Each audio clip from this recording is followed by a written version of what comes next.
مستوی ہے اور بلندی پر، اور وہ اس کائنات کا، اس دنیا کا نظام چلا رہا ہے،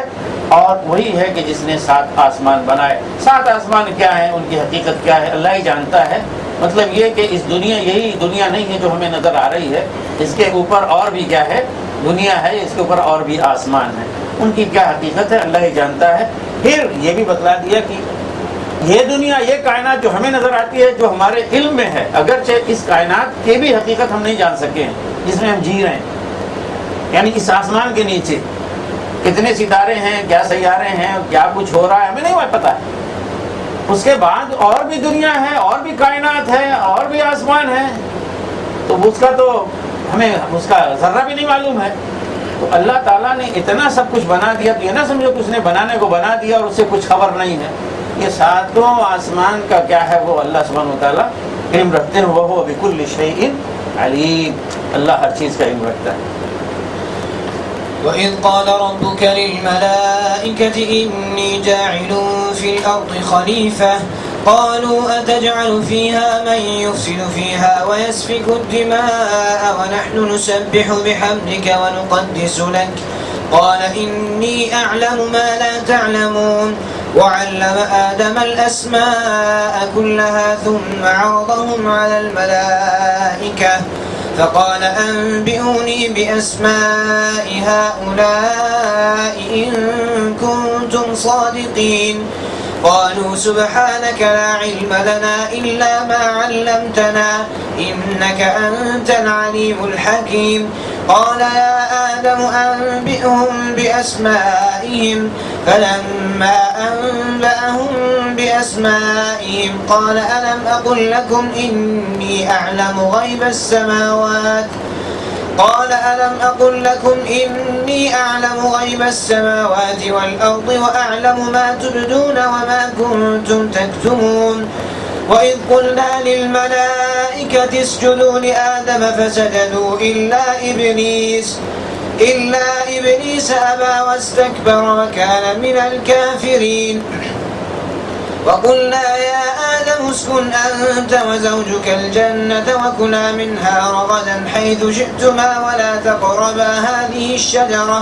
فتكونا من الظالمين فأزلهما الشيطان عنها فأخرجهما مما كانا فيه وقلنا اهبطوا بعضكم لبعض عدو ولكم في الأرض مستقر ومتاع إلى حين فتلقى آدم من ربه كلمات فتاب عليه إنه هو التواب الرحيم قلنا اهبطوا منها جميعا فإما يأتينكم مني هدى فمن تبع هداي فلا خوف عليهم ولا هم يحزنون والذين كفروا وكذبوا بآياتنا أولئك أصحاب النار هم فيها خالدون۔ پھر ذرا اس وقت کا تصور کرو جب تمہارے رب نے فرشتوں سے کہا تھا کہ میں زمین میں ایک خلیفہ بنانے والا ہوں۔ انہوں نے عرض کیا کیا آپ زمین میں کسی ایسے کو مقرر کرنے والے ہیں جو اس کے انتظام کو بگاڑ دے گا اور خون ریزیاں کرے گا؟ آپ کی حمد و ثنا کے ساتھ تسبیح اور آپ کے لیے تقدیس تو ہم کر ہی رہے ہیں۔ فرمایا میں جانتا ہوں جو کچھ تم نہیں جانتے۔ اس کے بعد اللہ نے آدم کو ساری چیزوں کے نام سکھائے، پھر انہیں فرشتوں کے سامنے پیش کیا اور فرمایا اگر تمہارا خیال صحیح ہے کہ کسی خلیفہ کے تقرر سے انتظام بگڑ جائے گا تو ذرا ان چیزوں کے نام تو بتاؤ۔ انہوں نے عرض کیا کہ نقص سے پاک تو آپ ہی کی ذات ہے، ہم تو بس اتنا ہی علم رکھتے ہیں جتنا آپ نے ہم کو دے دیا ہے، حقیقت میں سب کچھ جاننے اور سمجھنے والا آپ کے سوا کوئی نہیں۔ پھر اللہ نے آدم سے کہا تم انہیں ان چیزوں کے نام بتاؤ۔ جب اس نے ان کو ان سب کے نام بتا دیے تو اللہ نے فرمایا میں نے تم سے کہا نہ تھا کہ میں آسمانوں اور زمین کی وہ ساری حقیقتیں جانتا ہوں جو تم سے مخفی ہیں، جو کچھ تم ظاہر کرتے ہو وہ بھی مجھے معلوم ہے اور جو کچھ تم چھپاتے ہو اسے بھی میں جانتا ہوں۔ پھر جب ہم نے فرشتوں کو حکم دیا کہ آدم کے آگے جھک جاؤ تو سب جھک گئے مگر ابلیس نے انکار کیا، وہ اپنی بڑائی کے گھمنڈ میں پڑ گیا اور نافرمانوں میں شامل ہو گیا۔ پھر ہم نے آدم سے کہا کہ تم اور تمہاری بیوی دونوں جنت میں رہو اور یہاں بفراغت جاؤ، جو چاہو کھاؤ، مگر اس درخت کا رخ نہ کرنا ورنہ ظالموں میں شمار ہو گئے۔ آخرکار شیطان نے ان دونوں کو اس درخت کی ترغیب دے کر ہمارے حکم کی پیروی سے ہٹا دیا اور انہیں اس حالت سے نکلا کر چھوڑا جس میں وہ تھے۔ ہم نے حکم دیا کہ اب تم سب یہاں سے اتر جاؤ، تم ایک دوسرے کے دشمن ہو اور تمہیں ایک خاص وقت تک زمین میں ٹھہرنا اور وہیں گزر بسر کرنا ہے۔ اس وقت آدم نے اپنے رب سے چند کلمات سیکھ کر توبہ کی جس کو اس کے رب نے قبول کر لیا کیونکہ وہ بڑا معاف کرنے والا اور رحم فرمانے والا ہے۔ ہم نے کہا کہ تم سب یہاں سے اتر جاؤ، پھر جو میری طرف سے کوئی ہدایت تمہارے پاس پہنچے تو جو لوگ میری اس ہدایت کی پیروی کریں گے ان کے لیے کسی خوف اور رنج کا موقع نہ ہوگا، اور جو اس کو قبول کرنے سے انکار کریں گے اور ہماری آیات کو جھٹلائیں گے وہ آگ میں جانے والے لوگ ہیں جہاں وہ ہمیشہ رہیں گے۔ یہاں پہ حضرت آدم علیہ السلام کی تخلیق اور اس کا مقصد کو بیان ہو رہا ہے۔ اللہ سبحانہ وتعالیٰ نے فرشتوں کے سامنے یہ بات رکھی کہ میں زمین میں ایک خلیفہ بنانے جا رہا ہوں۔ یہ ذہن میں بات رکھیں کہ زمین میں خلیفہ بنانے جا رہا ہوں۔ زمین کا تذکرہ اللہ سبحانہ وتعالیٰ نے شروع کر دیا تھا، اس لیے بعد کی جو بات آئے گی کہ جنت سے انہیں نکالا گیا تو جنت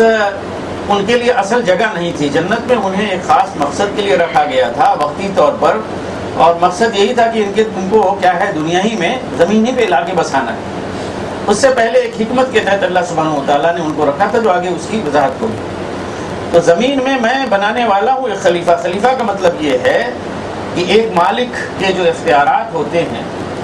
وہ اختیارات میں مالک کہے اپنے نائب سے کہ ان اختیارات کو لے کر جاؤ اور میری مرضی کے مطابق کام کرو۔ گویا جو نائب ہوتا ہے اس کے پاس بھی کچھ آزادی اور کچھ اتھارٹی اور کچھ اختیارات حاصل ہو گئے، لیکن اصل مقصود تو یہ ہے کہ وہ مالک کی مرضی کے مطابق ان اختیارات کو استعمال کرے، لیکن یہ بھی امکان ہے کہ وہ مالک کی مرضی کے مطابق اختیارات کو نہ استعمال کرے، یعنی غلط استعمال کرے۔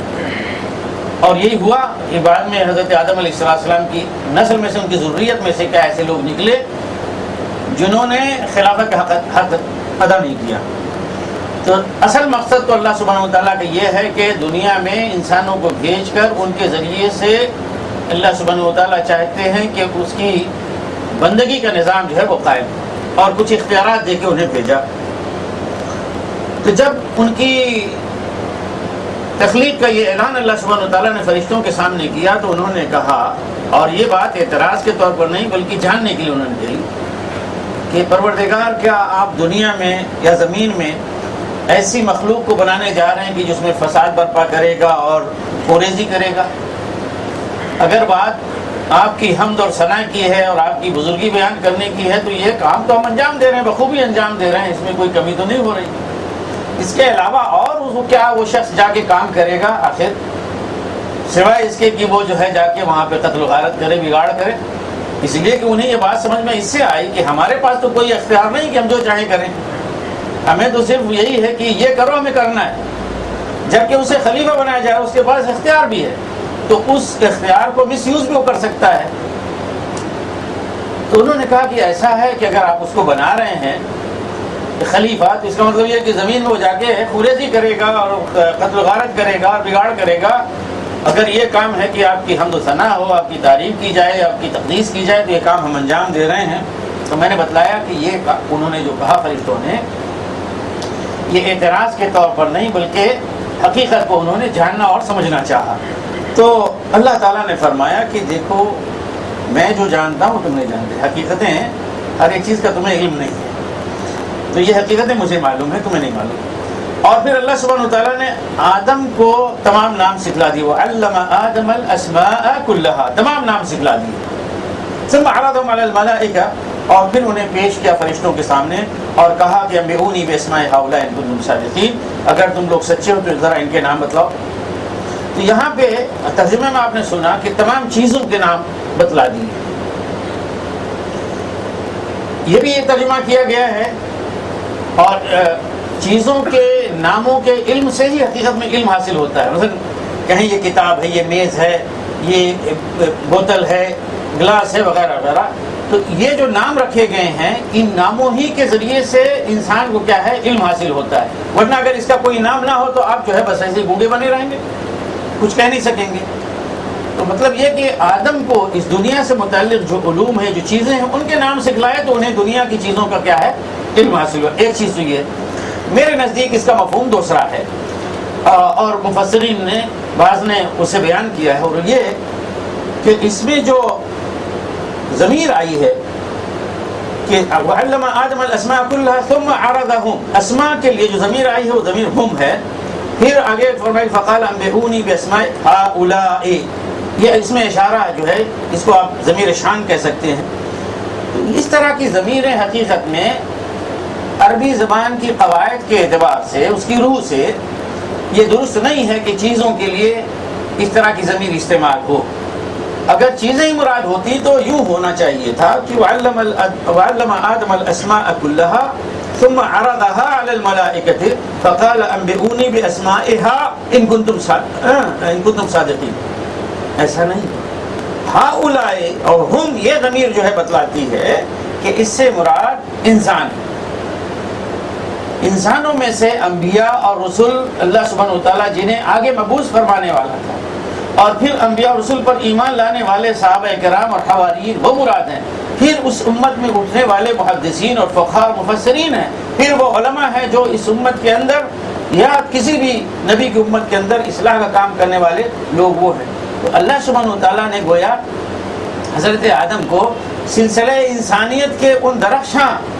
ناموں کو یا سلسلوں کو پیش کیا کہ یہ دیکھو ابراہیم ہیں، یہ نوح ہیں، یہ شیس ہیں، یہ اسماعیل ہیں، ادریس ہیں، یہ عیسیٰ ہیں، یہ محمد ہیں، یہ فلاں، سب کے سب علیہ الصلوۃ والسلام، اور یہ ان کے ماننے والے لوگ ہیں، یہ دنیا کی تعمیر کریں گے میرے بتائے ہوئے نظام کے مطابق، میری بتائی ہوئی تعلیمات کے مطابق۔ تو تم نے جو سمجھا ہے کہ انسانوں میں سے خونریزی کرنے والے پیدا ہوں گے، ایسی بات نہیں ہے۔ انہی کے ساتھ ساتھ اس دنیا میں حضرت محمد آئیں گے، اس دنیا میں حضرت عیسیٰ آئیں گے، حضرت موسیٰ آئیں گے، اسحاق آئیں گے، اسماعیل آئیں گے، ابراہیم آئیں گے، وغیرہ وغیرہ، تمام انبیاء کرام علیہ السلام آئیں گے، اور پھر یہ سلسلہ لمبا ہے۔ ان کے پیچھے ان کے بعد ماننے والے ان کے لوگ، ہر وہ شخص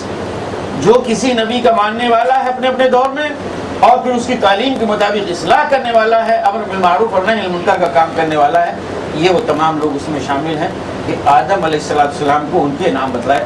باقی رہی بات کی اصل حقیقت کیا ہے، اللہ سبحانہ وتعالیٰ کو ہی اس کا علم ہے۔ بہرحال یہ دونوں تفسیریں کی جاتی ہیں۔ تو ہوا یہی کہ جب اللہ تعالیٰ نے ان کو سکھلا دیا آدم کو، تو اس کے بعد فرشتوں سے کہا کہ تم ان کے نام بتلاؤ، یہ کون لوگ ہیں؟ تو انہوں نے معذرت کر دی کہ آپ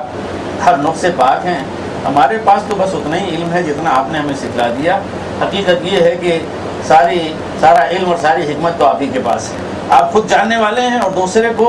اتنا ہی ملے گا جتنا آپ اپنے علم اور حکمت میں سے کسی کو بتلائیں اور سکھلائیں۔ تو واقعہ یہ ہے کہ فرشتے بڑی عظیم مخلوق ہیں، لیکن فرشتوں کا معاملہ یہ ہے کہ ایک ڈپارٹمنٹ میں مثلا ان کا علم بالکل آخری حد تک ہو سکتا ہے۔